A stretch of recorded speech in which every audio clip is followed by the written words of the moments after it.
again, fourth graders. So we're going to continue with Esperanza Rising by Pam Yunez Ryan with permission from Scholastic, the publisher, and we're very thankful for that. We're going to continue with pages 179 through 198, and this is the last video that I'm going to post for now. And hopefully we're back together again on May 4th, and we'll be all caught up and ready to go. So the last time we read, a little bit of a turn of events when it came to Mama. Mama ended up having to go to the hospital because her valley fever is not getting better, and Esperanza is really now responsible for her family. So she's taken on work in the sheds, cutting potato eyes, and she's trying to figure out the best way to get Abuelita to California. So that's her biggest obstacle to overcome. And speaking of Abuelita, Esperanza has begun to continue work on her crocheting, the zigzag. So keep that symbolism of the peaks and valleys in mind as we travel through the story. New chapter. Las Avocados. Esperanza's breath made smoky vapors in front of her face as she waited for the truck to take her to tie grapevines. She shifted from foot to foot and clapped her gloved hands together and wondered what was so new about the new year. It already seemed old, with the same routines. She worked during the week. She helped Hortensia cook dinner in the late afternoons. In the evening, she helped Josefina with the babies and Isabel with her homework. She went to see Mama on Saturdays and Sundays. She huddled in the field near a smudge pot to keep warm and mentally counted the money she would need to bring Abuelita here. Every other week, with the small amount she saved, she bought a money order from the market and put it in her valise, her suitcase. She figured that if she kept working until Peaches, she would have enough for Abuelita's travel. Her problem then would be how to reach Abuelita. So she's taking her money and she's transferring it into the form of a money order, which is kind of like a check if you don't have a checking account. And she's hiding each of these money orders and the amounts that they're for in her suitcase. Okay, so it's like having money tucked away under the bed in her suitcase. The men went down the rows first, pruning the thick grapevines and leaving a few long branches or canes on each trunk. She followed along with the others and tied the canes on the taut wire that was stretched post to post. She ached from the cold and had to keep moving all day long to stay warm. That night, as she soaked her hands in warm water, she realized that she no longer recognized them as her own. Cut and scarred, swollen and stiff, they looked like the hands of a very old man. "Are you sure this will work?" asked Esperanza as she watched Hortensia cut a ripe avocado in half. "Of course," said Hortensia, removing the big pit and leaving a hole in the heart of the fruit. She scooped out the pulp, mashed it on a plate, and added some glycerin. "You have seen me make this for your mother many times. We are lucky to have the avocados this time of year. Some friends of Josefina's brought them from Los Angeles." Hortensia rubbed the avocado mixture into Esperanza's hands. "You must keep it on for 20 minutes so your hands will soak up all the oils." Esperanza looked at her hands, covered in the greasy green lotion, and remembered when Mama used to sit like this after a long day of gardening or after horseback rides with Papa through the dry mesquite grasslands.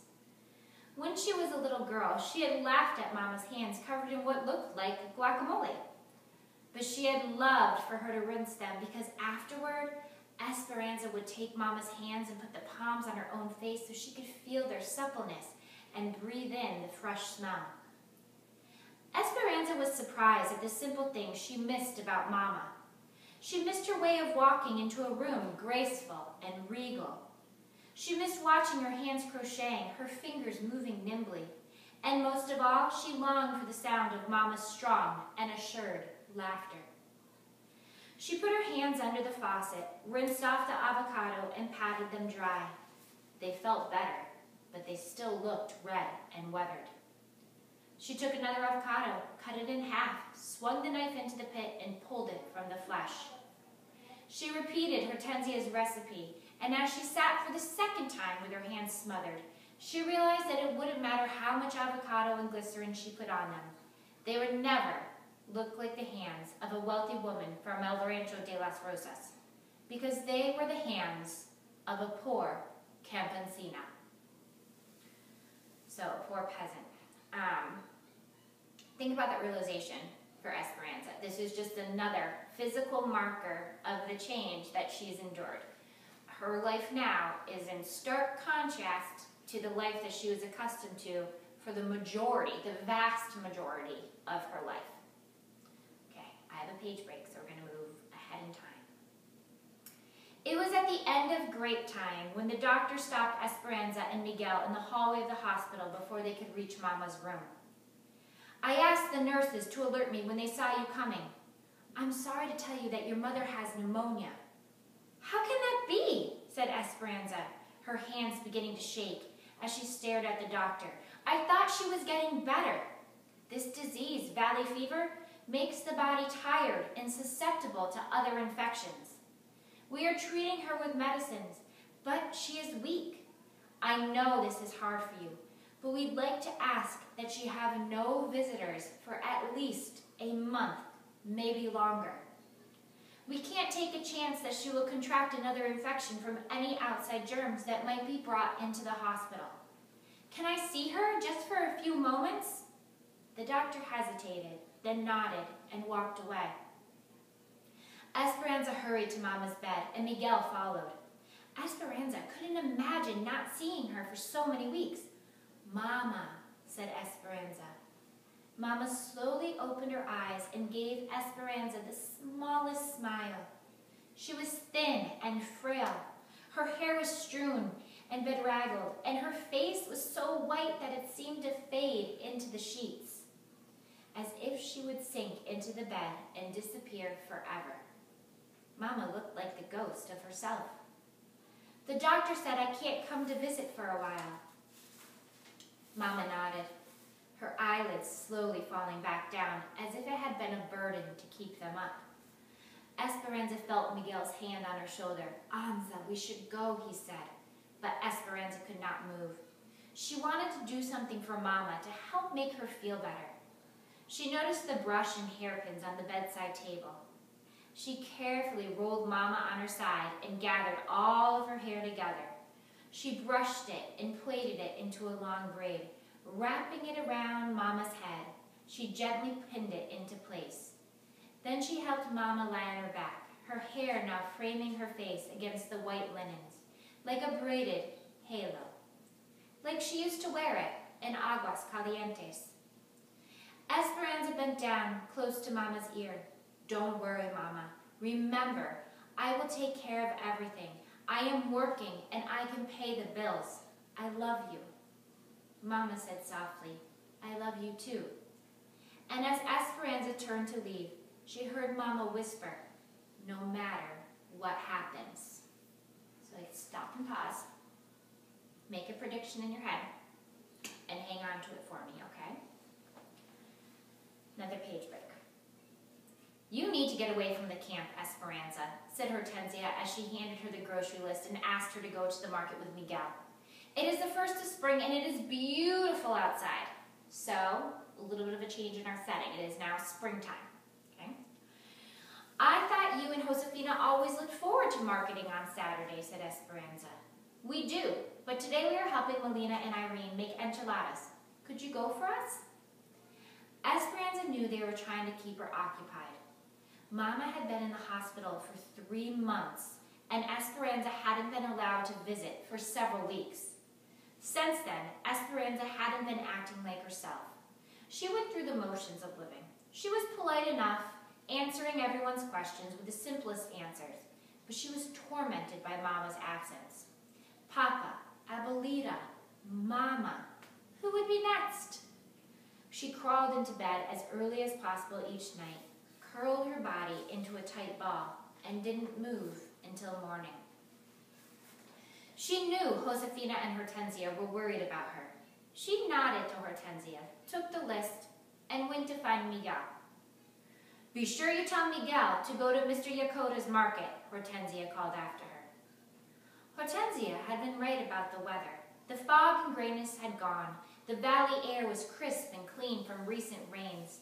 They drove along fields of tall, feathery asparagus plants that she would soon be packing.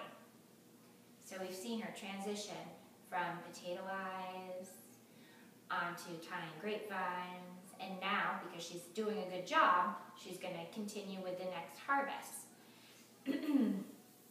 Citrus groves displayed their leftover fruit like decorations on Christmas trees. And even though it was still cool, there was an expectancy that Esperanza could smell, a rich, loamy odor that promised spring.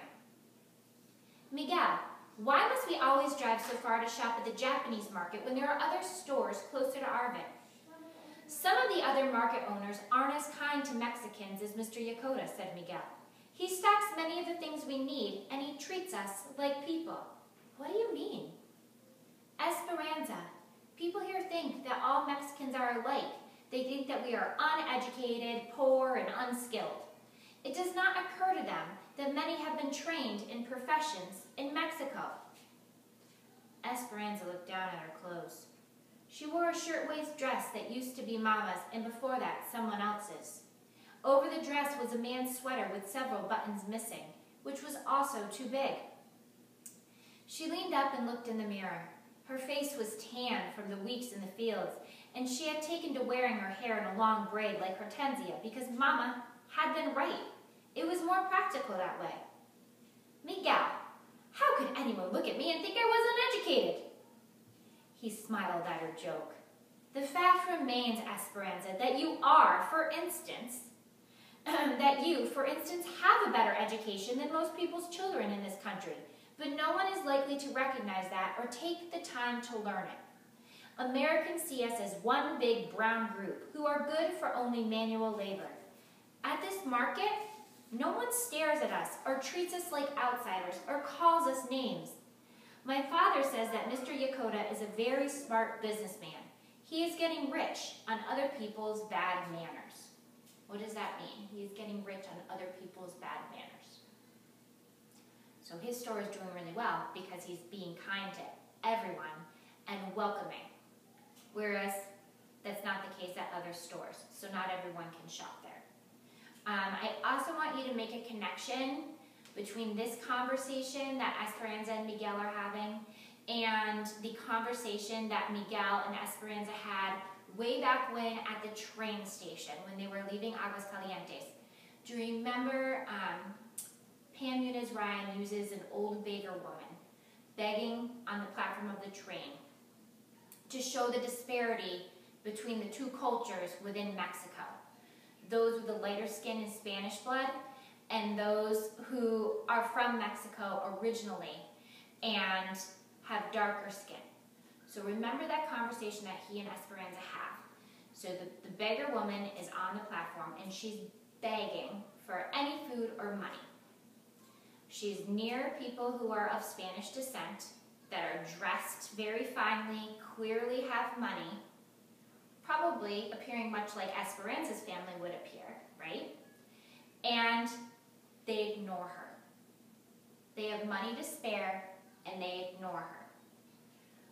Then, I believe it was Carmen, who had nothing to give, who had already given Mama the chickens, right, the hens. She then gives more to the beggar woman, even though she's responsible for, I can't remember how many kids. Did she have 8 kids, I want to say? And her husband had passed, so she was a sole supporter. And even though she had nothing to give, she still gave money. And Miguel makes a comment like, haven't you noticed that those with Spanish blood are always the ones with the full bellies, meaning they have more? So just keep that conversation in mind, and I want you to try to make a connection between the two scenarios, that one and the situation we just read about. Okay, back to the story. Sorry for the segue. Miguel's explanation was familiar. Esperanza's contact with Americans outside the camp had been limited to the doctor and the nurses at the hospital, but she had heard stories from others about how they were treated. There were special sections at the movie theaters for Mexicans. In town, parents did not want their children going to the same school with Mexicans. Living away from town in the company camp had its advantages, she decided. The children all went to school together, white, Mexican, Japanese, Chinese, Filipino. It didn't seem to matter to anyone because they were all poor. Sometimes she felt as if she lived in a cocoon, protected from much of the indignation. Miguel pulled the truck into the parking lot at the market. "I'll meet you. I'm going to talk about railroad jobs with those men gathered on the corner." Esperanza went inside. Mr. Yokota was from Tokyo, and the store had all sorts of Japanese cooking ingredients like seaweed and ginger, and a fresh fish counter with fish that still had their heads. But there were Mexican products too, like masa de harina for tamales, chiles for salsa, and big bags of dried beans for frijoles. There was even cow's intestines in the meat case for menudo, and other specialties like chorizo and pig feet. Esperanza's favorite part of the store was a ceiling that was crowded with a peculiar combination of Japanese paper lanterns and piñatas shaped like stars and donkeys. There was a small tissue donkey that Esperanza had not noticed before. It was like the one Mama had bought her a few years ago. Esperanza had thought it so cute that she had refused to break it, and even though it had been filled with sweets, she didn't. Instead, she hung it in her room above her bed. A clerk walked by, and impulsively she pointed to the miniature piñata. "Por favor," she said, "please." She bought the other things she needed, including another money order. That was one more benefit of Mr. Yokota's market. She could buy money orders there. She was waiting in the truck when Miguel came back. "Another money order? What do you do with them all?" asked Miguel. "I save them in my valise. They are for such small amounts, but together they'll be enough to someday bring Abuelita here. And the piñata? It's not anyone's birthday. I bought it for Mama. I'm going to ask the nurses to put it near her bed so she'll know that I'm thinking of her. We can stop by the hospital on the way back. Will you cut a hole in the top so that I can put caramels inside? The nurses can eat them." He took out his pocket knife and made an opening in the piñata. While Miguel drove, Esperanza began feeding it the caramels. Not far down the road, they approached an almond grove. The trees flushed with gray-green leaves and white blossoms. Esperanza noticed a girl and a woman walking hand in hand, each with a grocery bag in the other arm. She couldn't help but think what a nice scene it made, with the two women framed against so many spring blossoms. Esperanza recognized one of them. "I think that is Marta." Miguel stopped the truck, then slowly backed up. "We should give her a ride." Esperanza reluctantly nodded, remembering the last time they'd given her a lift. But she opened the door. "Esperanza and Miguel, que buena suerte, what good luck," said Marta. "This is my mother, Ada. Thanks for the ride." Marta's mother had the same short, curly black hair, but hers was sprinkled with gray.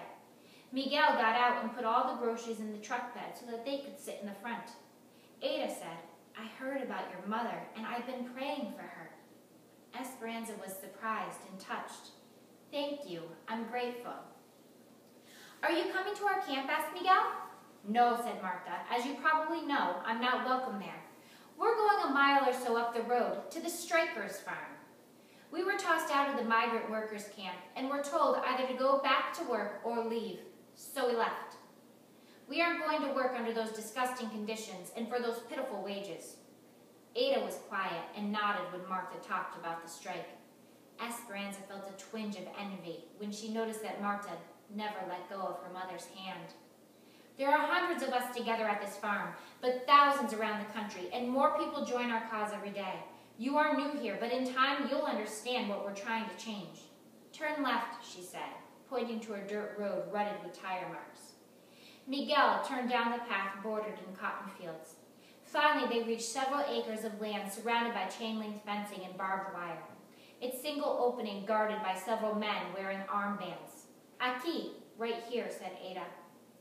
"What are the guards for?" asked Esperanza. "They're for protection," said Marta.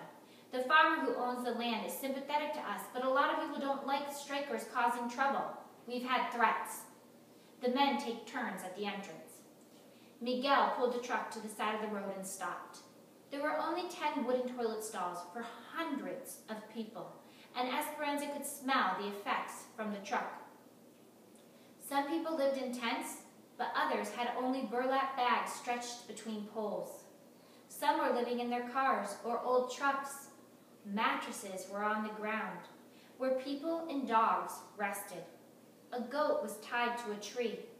There was a long pipe that lay on top of the ground and a line of water spigots sticking up from it.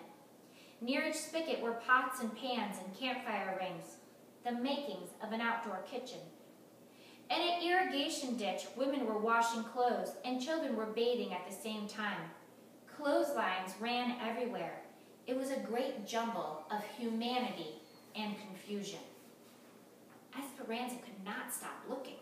She felt hypnotized by the squalor, but Martha and her mother didn't seem the least bit embarrassed. "Home sweet home," said Martha. They all climbed out of the truck, but before Marta and Ada could retrieve their groceries, a Campesino family came from the opposite direction and approached them. The children were dirty and skinny, and the mother held an infant who was crying. "Do you have any food so that I can feed my family?" asked the father. "We were thrown out of our camp because I was striking. My family has not eaten in 2 days. There are too many people coming into the valley each day who will work for pennies. Yesterday, I worked all day and made less than 50 cents, and I cannot buy food for 1 day with that. I was hoping that here, with others who have been through the same." "You are welcome here," said Ada. Esperanza reached into the truck bed and opened a large bag of beans. "Hand me your hat, senor." The man handed over his large sun hat, and she filled it with the dried beans, then gave it back to him. "Gracias, gracias," he said. Esperanza looked at the 2 older children, their eyes watery and vacant. She lifted the piñata and held it out to them. They said nothing but hurried toward her, took it, and ran back to their family. Marta looked at her. "Are you sure you aren't already on our side?" What does Marta mean? Do you think she's seeing a change in Esperanza? Do you think she's recognizing that maybe Esperanza has some sympathies for both sides? Those who strike, those who choose not to strike? And also, keep in mind, Esperanza doesn't have a lot to give right now, and yet she's still giving. This is a big change from the Esperanza who first left Aguascalientes. Esperanza shook her head. "They were hungry, that's all. Even if I believed in what you are doing, I must take care of my mother." Ada put her hand on Esperanza's arm and smiled. "We all do what we have to do. Your mother would be proud of you." Miguel handed them their bags, and they walked toward the farmer's field. Before they reached the gate, Marta suddenly turned and said, "I shouldn't be telling you this, but the strikers are more organized than they appear. In a few weeks during asparagus, things are going to happen all over the country. We're going to shut down everything, the fields, the sheds, the railroad. If you have not joined us by then, be very careful." Then she hurried to catch up to her mother. As Miguel and Esperanza rode back to Arvin, neither of them said a word for many miles. Marta's threat and the guilt of having a job weighed heavily on Esperanza's mind. "Do you think they are right?" she asked. "I don't know," said Miguel. "What the man said is true. I have heard that there will be 10 times the people here looking for jobs in the next few months from Oklahoma, Arkansas, Texas, and other places too. And that they are poor people like us who need to feed their families. If so many come and are willing to work for pennies, what will happen to us? But until then, with so many joining the strikes, I might be able to get a job at the railroad." Esperanza's mind wrestled with Miguel's words. For him, the strike was an opportunity to work at the job he loved and to make it in this country. But for her, it was a threat to her finances, Abuelita's arrival, and Mama's recuperation. Then there was the matter of her own safety. She thought of Mama and Abuelita and knew there was only one thing for her to do. All right, I have a page break. Esperanza steadied her hands a few nights later as she walked towards the cabin and hoped Hortensia had a few more avocados. It was later than usual. She had been weeding asparagus in a far field, so she had been on the last truck. When she arrived at the cabin, everyone was crowded around the small table. There were fresh tortillas on a plate, and Hortensia was stirring a pan of muchacha, scrambled eggs with shredded meat, onions, and peppers. It was Miguel's favorite, but they usually ate it for breakfast. "What is the occasion?" asked Esperanza. "I got a job in the machine shop at the railroad," said Miguel. "Oh, Miguel, that's good news." So many railroad workers have joined the strikers. I know it might be temporary, but if I do a good job, maybe they will keep me. "That is right," said Alfonso. "You do good work. They will see it. They will keep you." Esperanza sat down and listened to Miguel tell the others about the job, but she wasn't hearing his words. She was seeing his eyes dancing like Papa's when he used to talk about the land. She watched Miguel's animated face, thinking that at last his dream was coming true. Fourth graders, that's where I'm going to leave off. I have enjoyed sharing this book with you so far. I wish we were doing it in person, and hopefully we'll be able to finish the rest of this book back at Maple. Stay well, and again, I miss you all. Hope to see you soon.